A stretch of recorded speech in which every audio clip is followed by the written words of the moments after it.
Hello R. So I've looked at your photos, thank you very much for sending those. I've read all of your notes.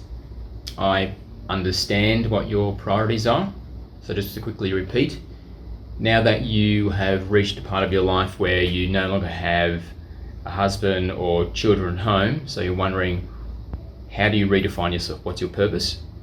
The other one is, why do you have such a fascination for like the 1790s to the mid 1800s, that period?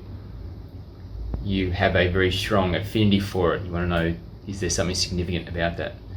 And then finally, you were open to receiving any type of messages from the family members of yours that have deceased, which was your sister, your mother, possibly your brother, and even your grandparents, maternal or paternal.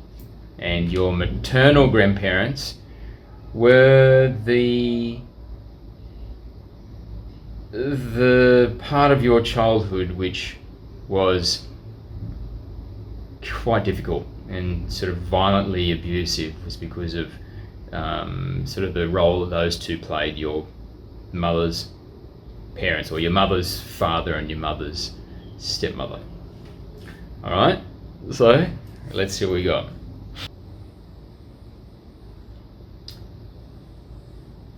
Greetings R, and thank you for allowing us to play this role and bringing more clarity to yourself, coming from your higher self aspect, also from your guides, and also from those that have passed on before you. And some of them are here already, waiting for their opportunity to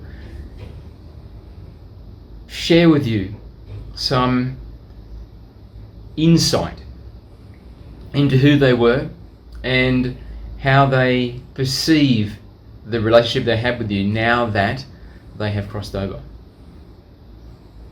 So, very demandingly, we have your step-grandmother, Edna. And she is a forceful woman. We don't mean that to be in a derogative sense, but she is quite a strong presence, and she has made her way to the front of the line because she wishes to get something off her chest, so to speak.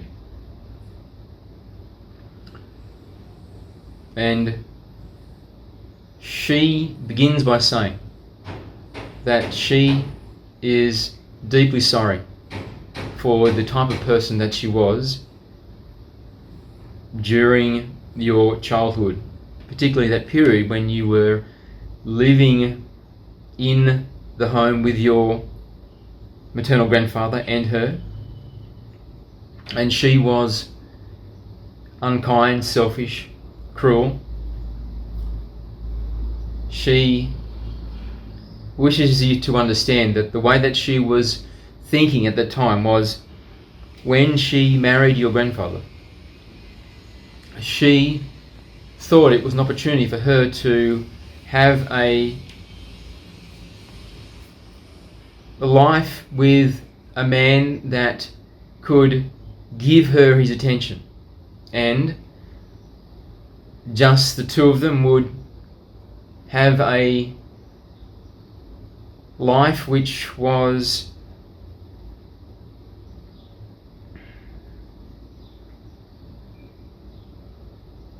resembling what she had seen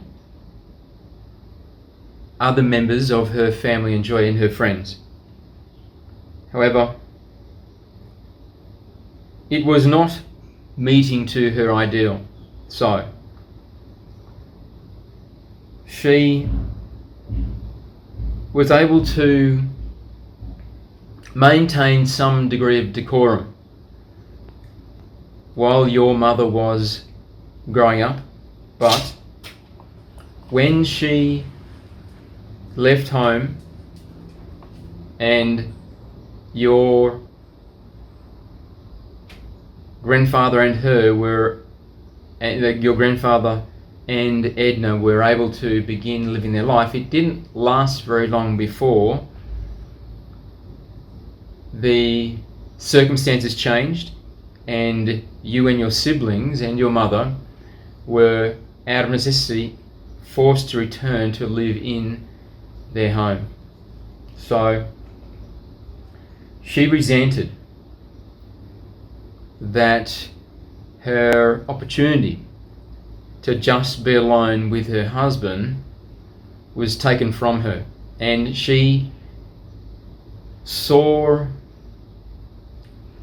you and your siblings and your mother as being a great intrusion, and she didn't really understand how to take responsibility for her own emotions. She admits that she was selfish and she was vindictive. So her own struggles with having a sense of peace for her own was something that she didn't even attempt to take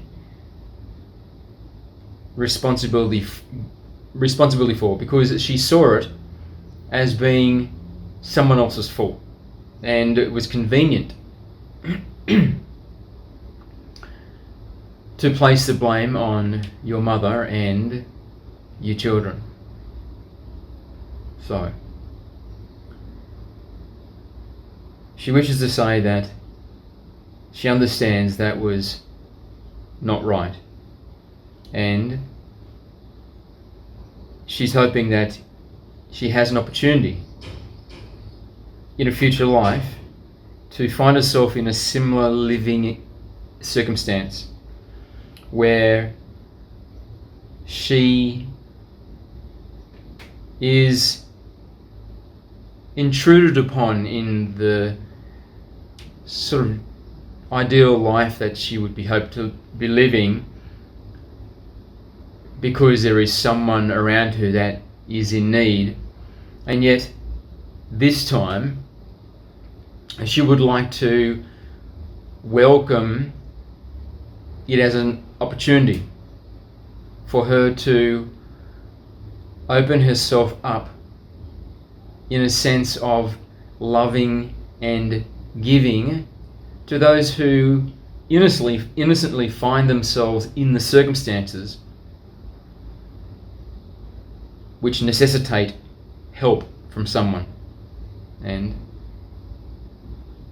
hopefully she feels she will be the one that will be able to offer the help without the resentment that she did it with in the lifetime that she spent part of in the company of you and your family.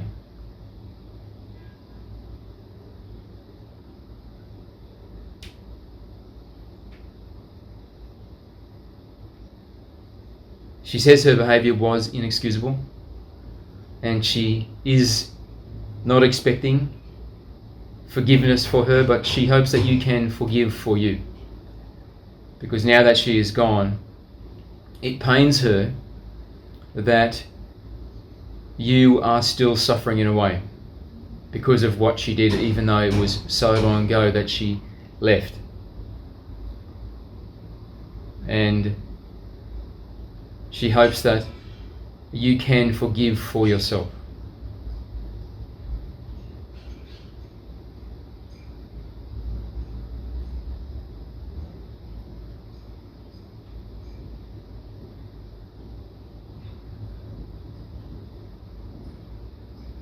Your maternal grandfather is also here, and he is looking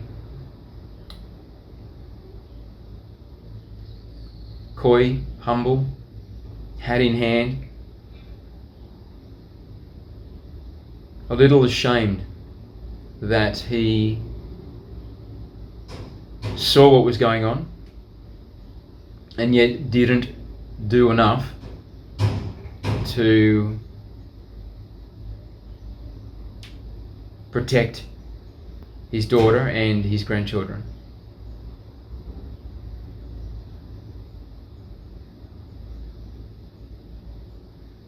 He says he doesn't have much to say other than to express his regret and his love for you. He loved you more than he ever showed you that he did. But he had his own demons that he was dealing with. And in an ironic way, one of those demons was Edna. And they are having a laugh about it, because from this perspective of having passed over, they can see with the clarity and without the confusion of the mind and the ego. And so they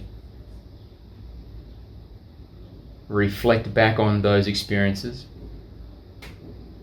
with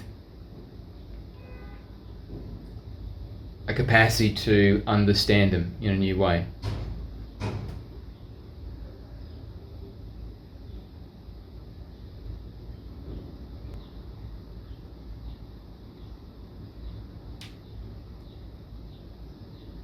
Your mother is here also. And she wants you to know that once there is the crossover at the end of life, that one is almost immediately thrust into a state of much greater clarity and understanding about the life that was lived. There is some period of unfoldment prior to that state of greater clarity, but it is reached relatively soon, and the experiences are redefined. And so any resentments that were held prior to death no longer have a presence because of the greater clarity and redefining of those experiences, understanding that it was a vehicle of experience, the life that was lived, to serve the purpose of understanding self-experientially to a greater degree. And so for that it is all a gift, and it is a illusory construct which is indifferent. It is not truly what it appears to be. So, meaning that the other players within your life who were the source of much anger or discomfort or abuse or challenge were simply playing a role in a state of forgetfulness, of non-remembrance, of not realizing who they are, what it's all about, what their purpose is, what their greater expanded aspect truly is, and so on. So when the crossover is made, all of the animosity is easy to let go. And she wants you to know that, because the feelings that you have for your step grandmother and also your grandfather will disappear once you cross over. So it is something that you can do now, because it's an inevitability. It's going to happen anyway. And so your mother would like to see you let go some of the things that you are carrying from your childhood, because the this purpose that you seek now is going to be easier to find if you can let go of your past, particularly of the animosities that you hold towards those that were responsible for having such a difficult home environment when you were a child. Because the echo of that situation and those feelings that you have taken with you through your adult life has isolated you to a degree from the relationships that could have been more prominent in your life, such as particularly friendships. So, seeing as you are going to reach a place where it's all let go, it all dissolved, it's all gone, and you are a free and open being, entirely reunited with your designation as the light and the love of the one, then this is something which you can begin to unravel now rather than waiting for the crossover event, which is still some time off in the future. So if you are serious about finding purpose, then let that be the beginning of your purpose, to let go of the past. And your mother says this to you as a form of spiritual challenge. So she's not pointing out some type of fault in you, but she admires that you are coming to a place in your life where you are asking these types of questions. And she's just offering the information that she thinks would be useful based on her own experiences, having crossed over, and also as a type of compensation for having brought you into that environment when you were a child, knowing what it was likely going to be like because of her own childhood experiences with the same people.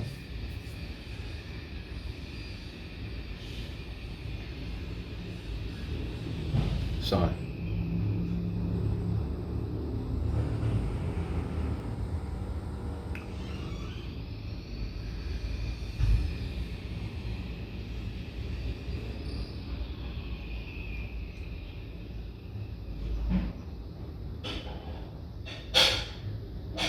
the greater purpose,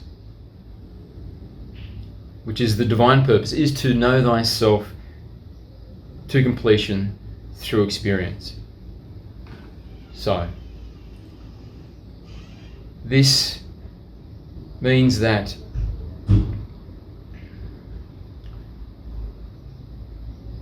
it is the discovery of your true nature as the light and nothing but the light, a being entirely of love.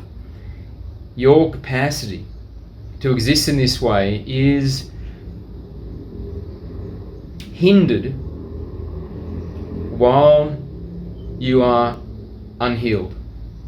And for some who had a very peaceful childhood, the healing is very simple, because there is very little damage done to the energetic state of the child as it was being grown. But for you, it is much more extreme because of the degree of violent abuse that you witnessed and were subject to. So, your energetic field is very, very flinched, which is something that we have spoken about previously in private channels. Because when the child is subject to an experience which is very difficult to deal with, there is a flinching of the energy, and by flinching the energy, they push back some of the impact, because the very first time it occurred, the impact penetrated so deeply that it left a painful wound. However, So that did not happen again, if a child was maintained in that environment, then the coping strategy is to flinch the energy. So no matter what happens coming from any direction, it's entirely possible to rebuff this attack. Yet, as there is a progression through life and you emerge from those living conditions and you start living your adult life, if there hasn't been some type of introspection to deal with that particular coping strategy which you developed as a child, then it will be hard-coded into your energy field in a sense, and you will continue to use that as the go-to throughout your adult life. However, the problem with that is it is a strategy that was formed when you were a child, when you were less capable of rationalizing and dealing with situations. And so what happens is you create repeating cycles. So this flinching creates a impression in your energetic signature. You are emanating at all times an energetic quality which is unique to you, your energetic signature. And so if you are flinching to prevent the impact of some type of violent abuse, for example, and so you are protected from the emotional consequences of such an attack, then what this does is this is now embedded in your energetic signature. And so as you pulsate into the universe, your unique energetic signature, imbued in that signature is the energy of defense. And this energy of defense becomes an attracting mechanism. So you are manifesting that which you are protecting yourself against. Can you follow that? So if you carry it through your adult life, then you're going to find that people who are similar in some way, or people who have a quality which this defensive mechanism would be useful against, because they also have a propensity to be cruel or to be unkind or to be violent or to be narcissistic. So this quality is of flinching this that you do would actually be useful, would actually be something that would be called upon in a relationship with that person, then you're going to attract that person because there's the compatibility.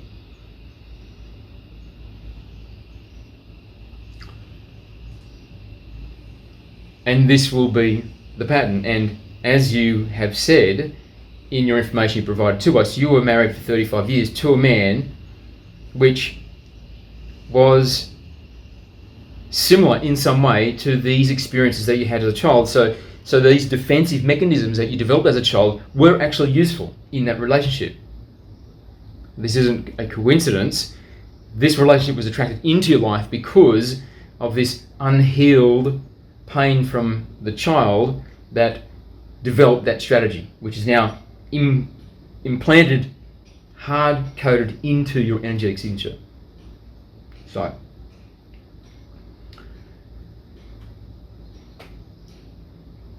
now that you are reaching this place where you are ready for purpose, then the starting place should be to heal. That should be the purpose, so that you can attract experiences into your life which are new and fresh, rather than repetition of something that you've already gone through extensively. You don't really need to go through it anymore. And if you don't address it, then the likelihood that you do find yourself having repeating, like a sort of a pattern recognition, is much higher. So we agree with your mother in that this is the most important place for you to start.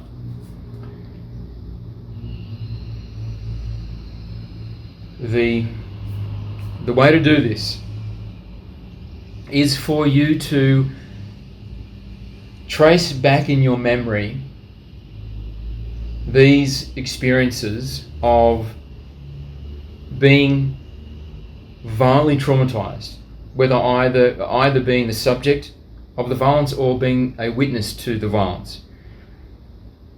When it made you feel in a way that you had to flinch and protect yourself, find those moments. So find the most recent one. Perhaps there is a moment that was relevant to your ex-husband where you felt this way. And then look at the next one, which was maybe 5 years before that, and so on and so on. Repeat this.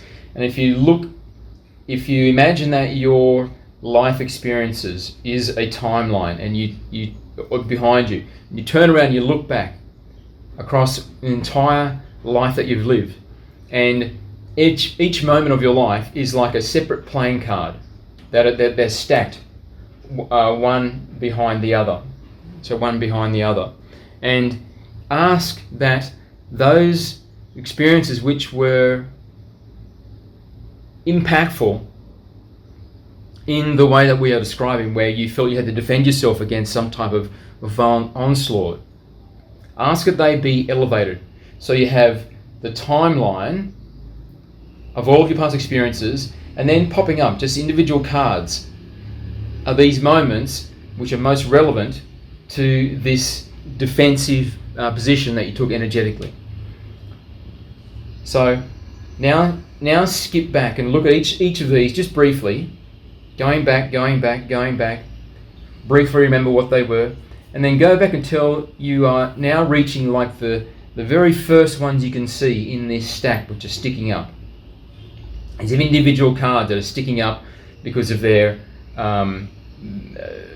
energetic conduciveness, energetic closeness to these experiences that you had.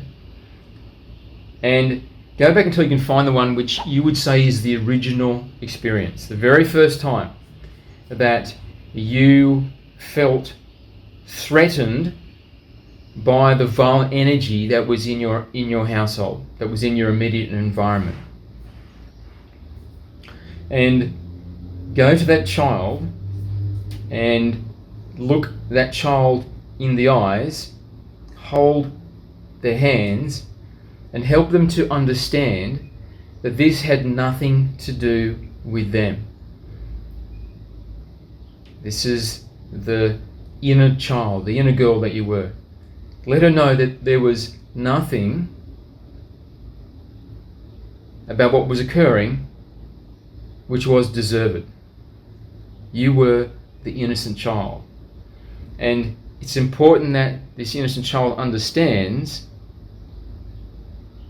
that just because something is going on in the outer world, even if it's in close proximity, it doesn't mean that you are the cause of whatever that is. Because as a child is very young, a child still doesn't have a very defined concept of their separation from the rest of life. Meaning that when something is happening over there, which is completely unrelated to the child is still going to have a propensity to assume that whatever it is happening way over there is because of them, because of who they are as a person, because of something they have done, because of what other people think of them. Because this is just that developmental stage based on age for processing the world. And it's not until becoming older that the child begins to develop the understanding that sometimes things happen over there which may be in the immediate environment that have nothing to do with you. It's no reflection on you at all. It just happens to be something those people are doing over there, happens to be in the proximity, but has nothing to do with who I am, what I was doing, and so on. Okay, but these early memories are formed before that understanding is possible. And so that has carried on in you as a unchallenged belief. So you need to redefine those beliefs, and you begin by changing the memory. So the beliefs you hold now, which you have carried through your life, are based on the memories. And so redefine the memories, and then the beliefs themselves can transform. So the memory is you, as the little girl, was subject to violence in some way. And the meaning that was taken from that experience was very self-centric.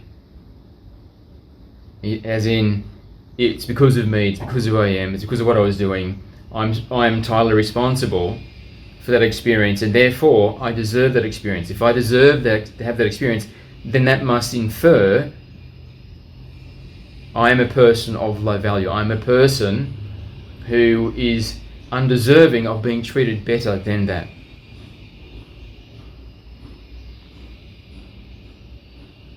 Of course, this is untrue. You are deserving of love and peace and appreciation, gratitude, as all of creation. So, it's your responsibility to redefine those memories as you just happening, the inner child just happening to be in that environment innocently and being subject to conditions which were completely undeserved. You deserve better.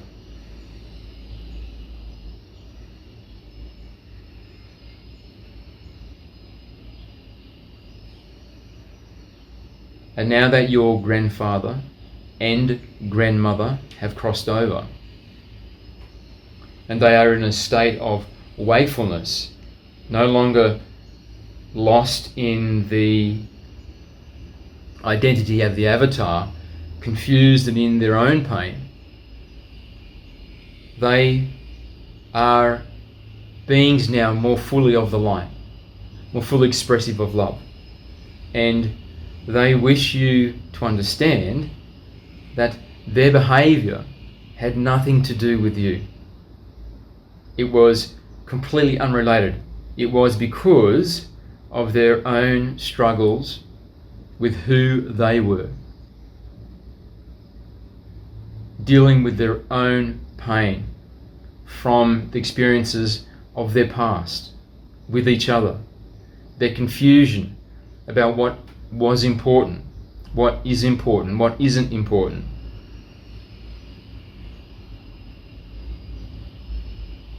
And so they want you they want their opportunity to be in the presence of this young girl and to say directly to her, we are very sorry that we were unable to love and protect you the way that you deserved. You were the beautiful, innocent child, and you deserved to be treated with love, kindness, patience, and understanding.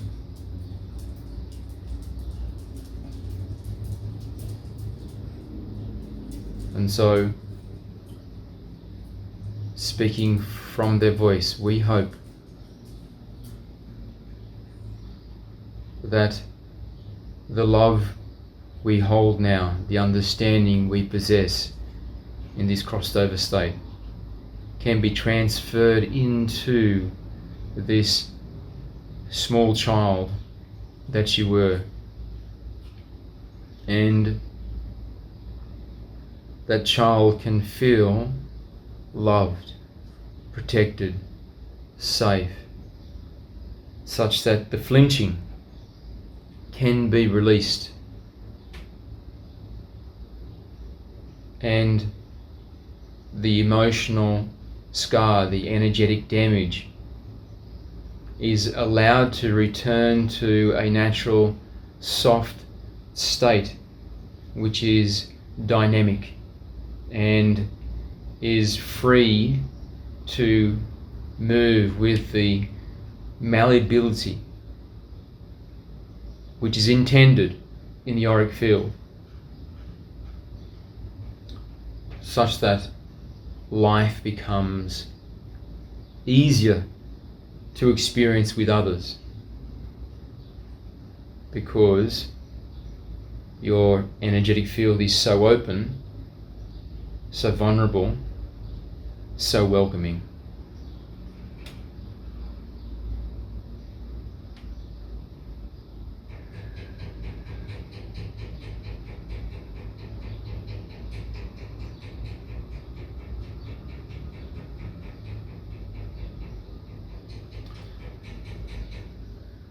So,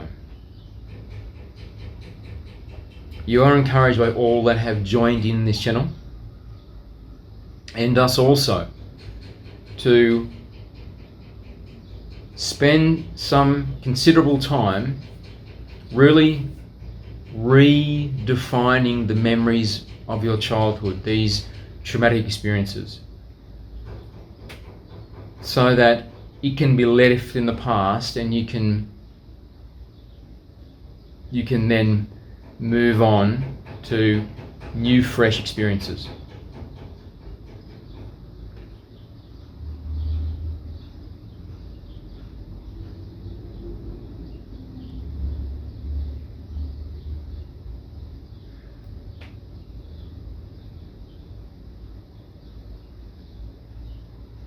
So,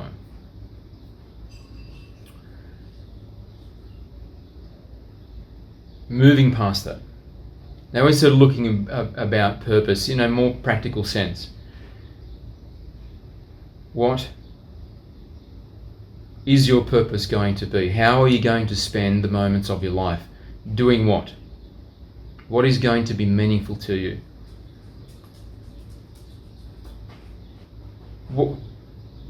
What's important now as you reach this window in your life, and also given your level of wakefulness, the things that you understand, how well you see the world, you are quite reality awakened. And so this means that a lot of the tribulations that the bulk of humanity is dealing with, in still going through this process of waking up and realizing that the world they have assumed to be the truth is in fact very different.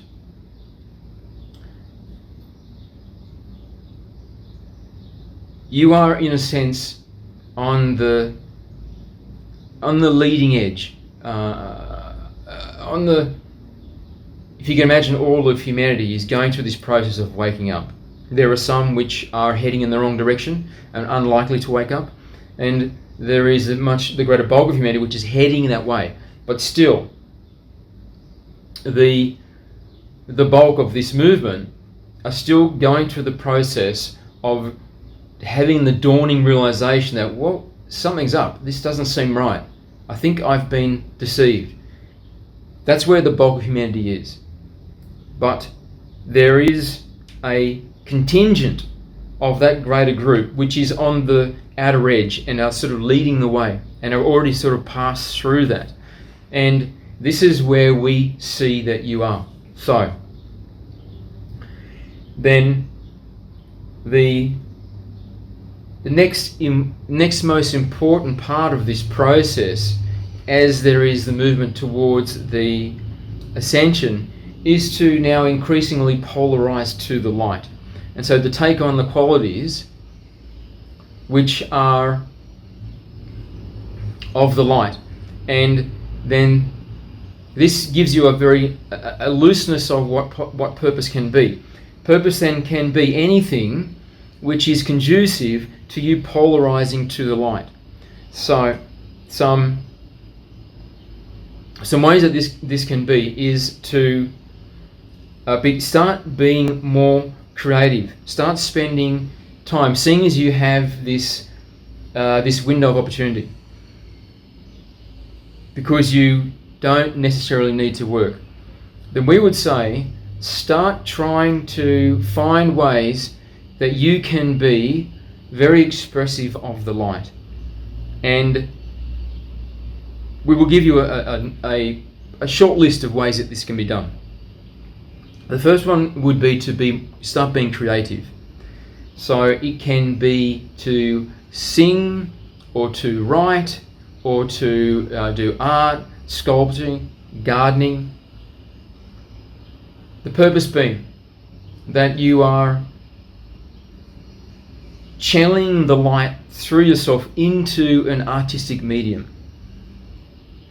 Seeing as your mother was a skilled artist and your brother was a skilled artist, then this is something that you are familiar with. You've seen what can be created when there is an expression of beauty through the individual.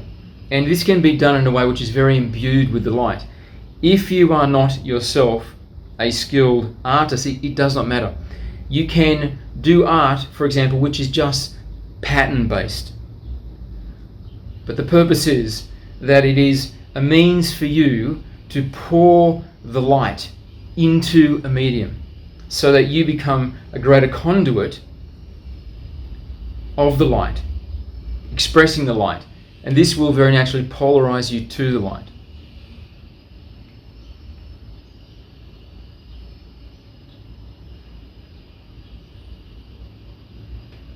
We think also that to perhaps begin with some automatic writing. There is a lot of entities around you that would like to speak to you and can through the format of automatic writing, particularly your family that have crossed over. They, in a sense, wish to make amends and to guide you and help you and just be there for you in any way that they can. And so they offer themselves as a service if you were to choose to automatically write. And most of all, as far as making this shift into the light, this is the purpose of humanity as this stage in the awakening and preparation for the ascension is developing more and more and more and more. So for those on the leading edge, such as yourself, this opportunity to be polarized to the light, and for you in particular, because of these experiences you had as a child, which have made you in a sense a bit of a loner.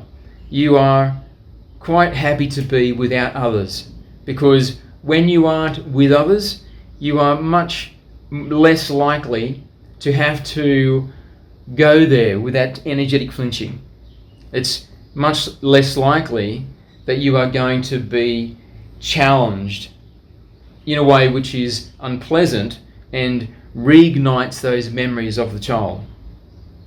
And not a conscious memory, but a subconscious energetic memory of the pain, of the trauma.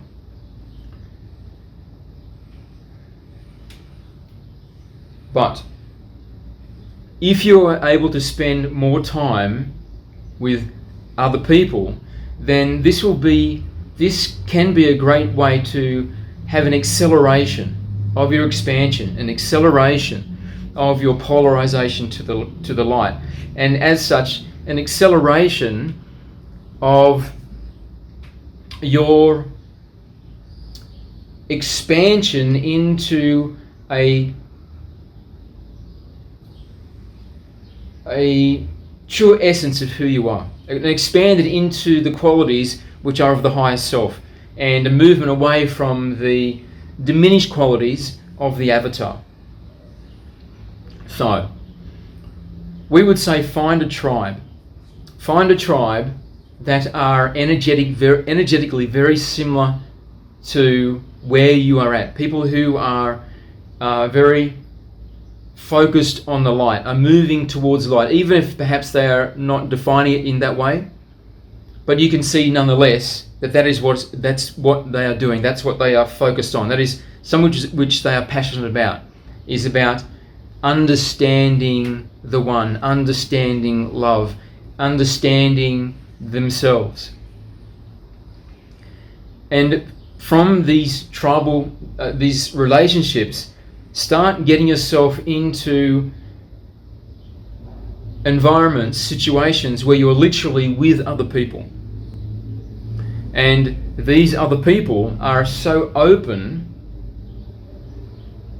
to the concepts of love and light that they model for you and invite you to also be fully expanded into your love and light.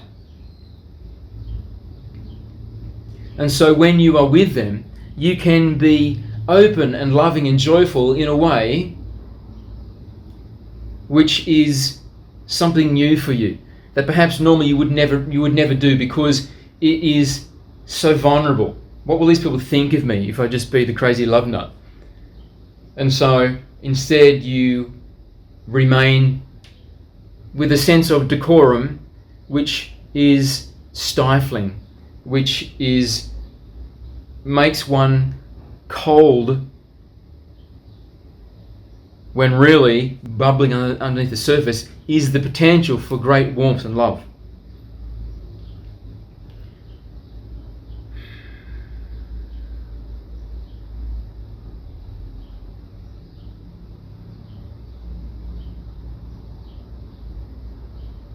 So,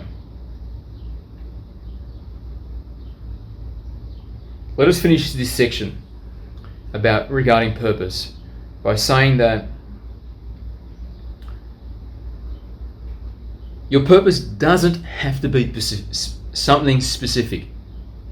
Now that you are retired, it can take on the form of many different things. But the most important theme is that whatever activities that you bring in your life, do those that fill you with a great sense of joy, with a great sense of gratitude that you're able to do that with the people that you can do it with.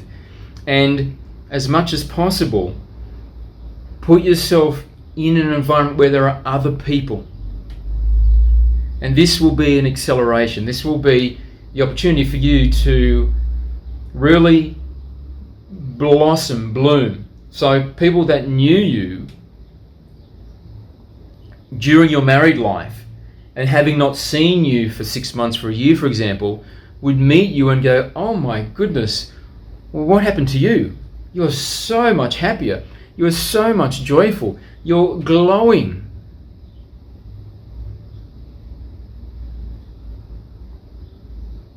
We can see that this is very likely. And the onus is on you to make sure that you challenge yourself and step outside of the comfort zone or outside of the things that I've always done, and start putting yourself into environments which are something that you've never really done, which are things which are new, which are things that normally in the past you would have gone, I don't think I'll do that. I think that will make me uncomfortable. I don't really like people enough to do that. I'm I'm a bit shy around other people. I don't want to spend time with other people. Don't allow yourself to go back into that mode of rationalization, such that you find yourself a year down the road and things haven't really changed. You're still kind of just hanging out by yourself.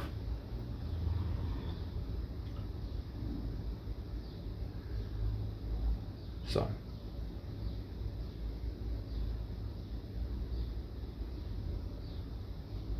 and it's quite likely, if you follow this path of just getting around other people, doing the things that really make you joyful, that something will stand out. Something will strike you with a resonance that nothing else does.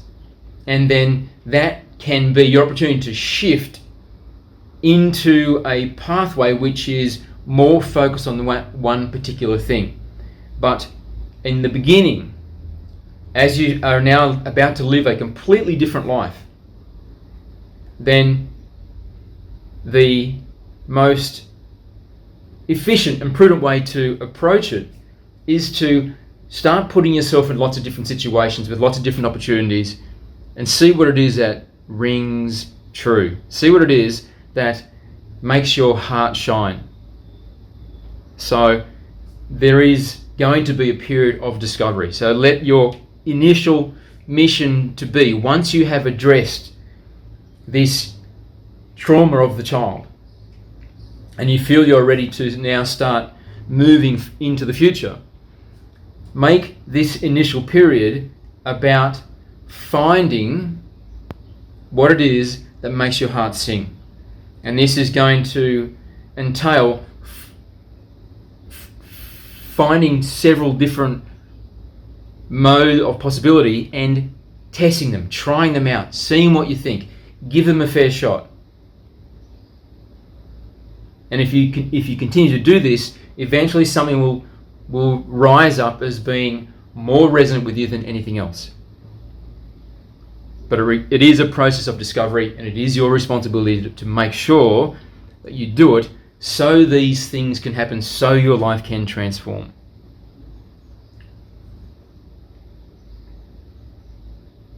So we'll conclude that section there. So now let's address this fascination that you have with the era from the 1790s to the 1850s.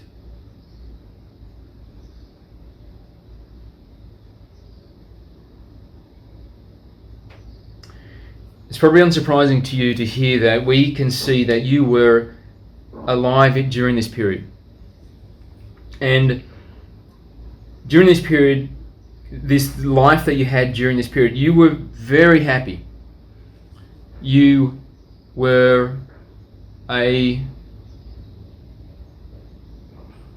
see that you were a woman in this lifetime as well, and you had a very special man.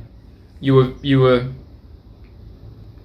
always felt that you were very fortunate to have found this man, and this man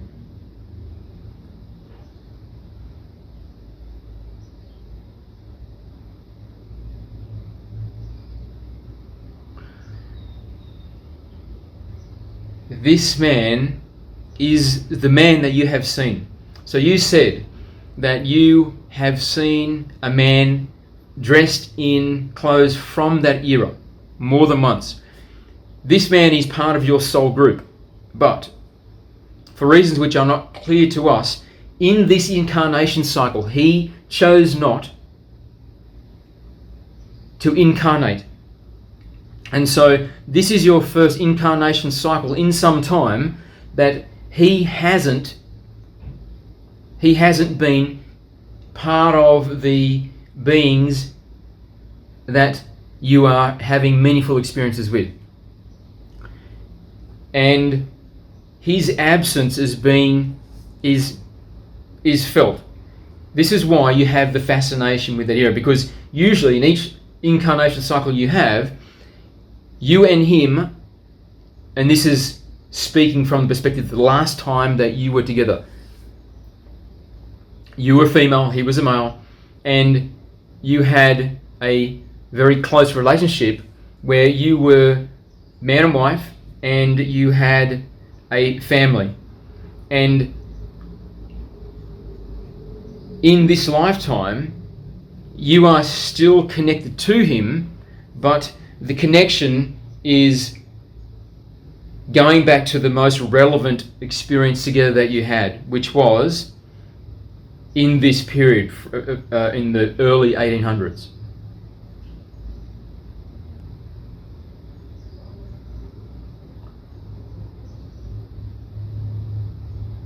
You are very happy and you're still very drawn to him. And this is why you have this fascination with that period.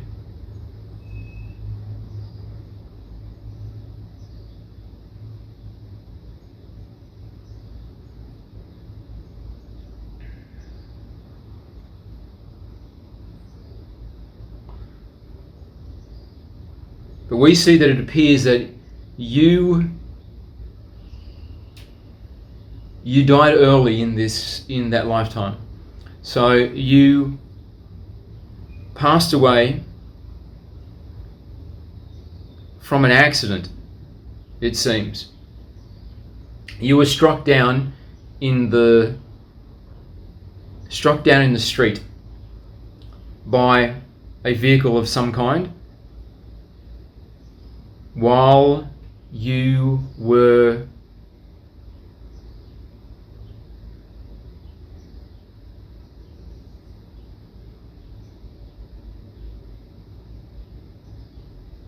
walking with your daughters. So we see that you had 3 daughters,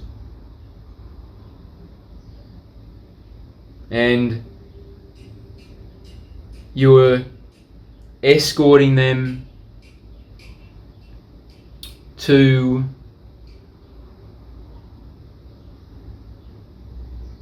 school, and a vehicle, a horse-drawn vehicle, struck you, and you were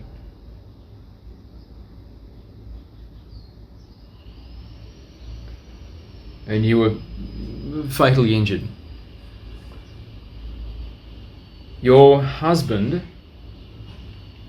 spent the rest of his life raising the children, but longing for you tremendously.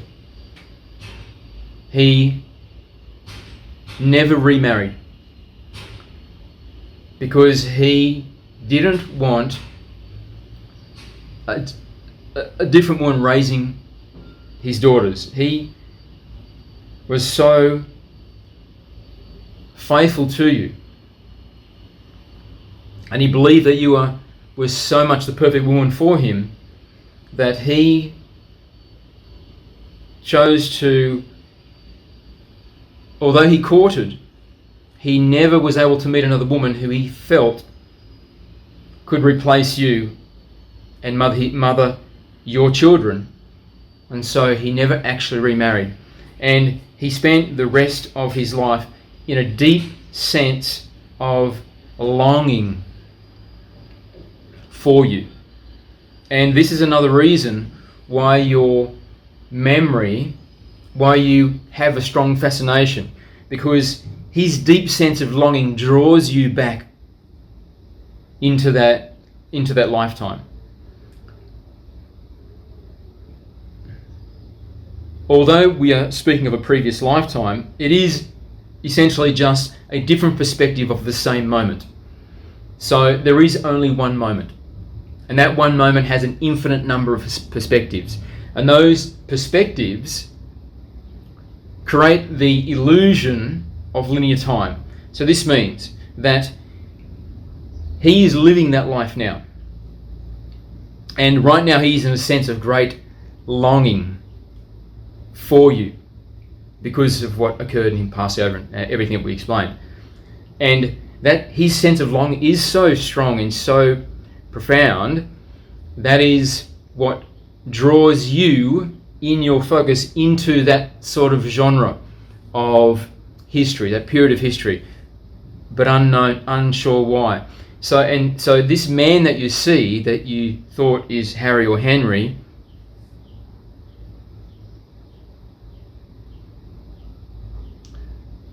it's not clear to us what his name was, but he isn't your guide. He was your husband and the father of your children.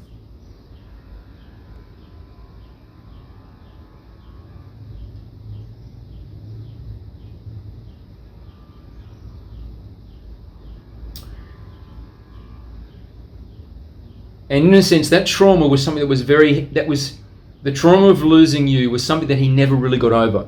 And so he chose not to be incarnated again in this cycle that you find yourself in currently, because he chose from the energetic aspect to have a greater opportunity to process and understand the experiences of the previous life.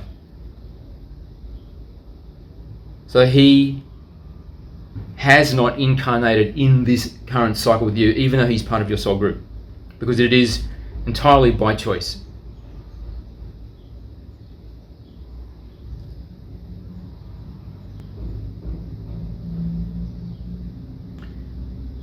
Also, your daughters being raised by a man in that period without a mother had consequences of its own. And so those girls then were faced with their own challenges.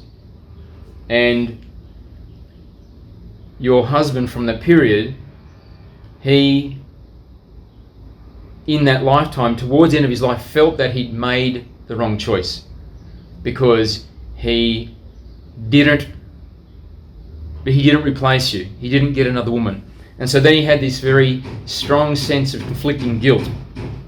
Guilt that he didn't provide his daughters with a mother,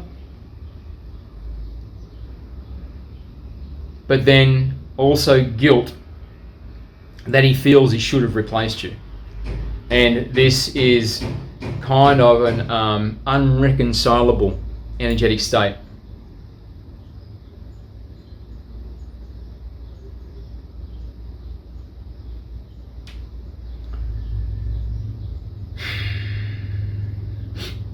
So,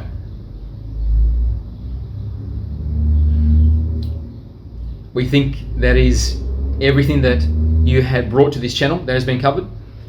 We wish to express our gratitude that you have allowed us to be the conduit through which this information could come to you, and also so that your family who have crossed over could also have the opportunity to express to you a more awakened and understanding sense of themselves to you in a way which brings clarity and understanding of the love of which you were entitled to as the child. So,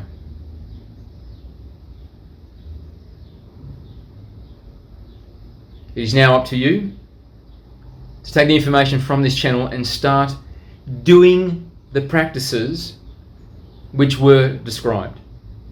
Your mother asked us to remind you, do the practice. She very much wants to see you address the child that you were, so that you can move on and begin becoming a being of greater polarization to the light now, rather than waiting until the crossover has occurred, as was the path for your mother.